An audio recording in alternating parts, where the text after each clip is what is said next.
네, 이처럼 욕설 논란이 일파만파 커지는 가운데 서대문구 의회는 해당 의원의 징계 여부를 논의하기 위해 윤리특별위원회를 구성했습니다.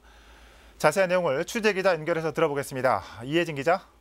네, 저는 지금 서대문구 의회에 나와 있습니다. 네, 기초의원의 욕설 논란 또 일어났군요. 먼저 앞선 기사에서도 간단히 언급됐지만 이번 논란에 대해 다시 한번 설명해 주시죠. 네, 사건은 지난 19일에 터졌습니다. 4대 폭력 예방 교육 중 하나로 서대문구 의회에서 성희롱 예방 교육이 진행됐는데요. 예. 당시 강사는 한 여성 변호사가 맡았습니다. 해당 강사는 삼성에 근무하던 시절 자신이 당했던 성폭력 경험을 이야기했는데요.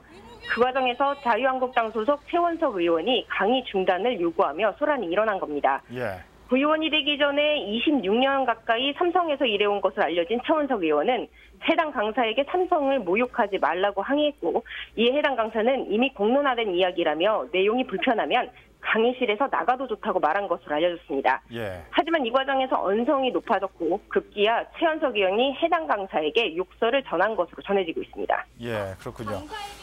조금 전 최 의원이 본회의장에서 이 사건에 대한 입장을 내놨다고요. 어떤 내용이었습니까? 네, 조금 전 서대문구의 254회 임시회 폐회가 진행됐는데요. 예. 이 자리에서 최원석 의원은 이번 사건에 대한 본인의 신상 발언을 진행했습니다. 그 내용을 말씀드리면 먼저 현재 사태에 대해 일단 미안한 마음을 전했습니다. 하지만 학습권 침해에 대한 문제를 쌍방 의견 없이 일반적인 잘못으로 보도되는 것에 유감이라고 밝혔는데요. 예. 또 당시 상황을 증언했습니다.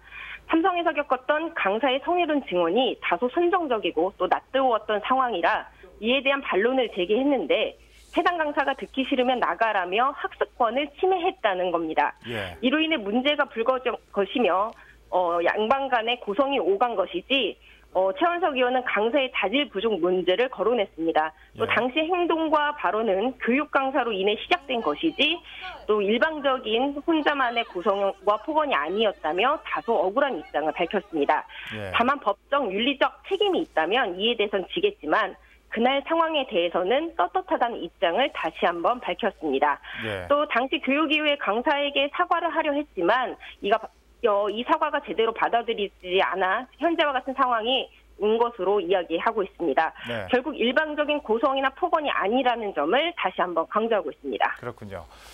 그런데 이미 해당 사건이 여러 매체에 보도되면서 해당 의원에 대한 징계를 요구하는 목소리가 나오고 있죠? 네, 사실 오늘 10시에 예정돼 있던 임시회 폐회도 그 민중당 서대문구 의원회와 시민단체들의 항의 방문으로 20분 정도 늦어졌습니다. 예. 해당 사건이 알려지면서 지역사회 내에서는 최원석 의원의 자진 사퇴와 징계를 요구하는 목소리가 터져나왔는데요. 예. 민중당 관계자들은 기자회견과 집회를 잇따라 열면서 문제를 제기하고 나섰습니다. 오늘은 폐회가 열리기 전에 윤리특위 위원장을 맡은 이종석 의원에게 성명서를 전달하기도 했습니다.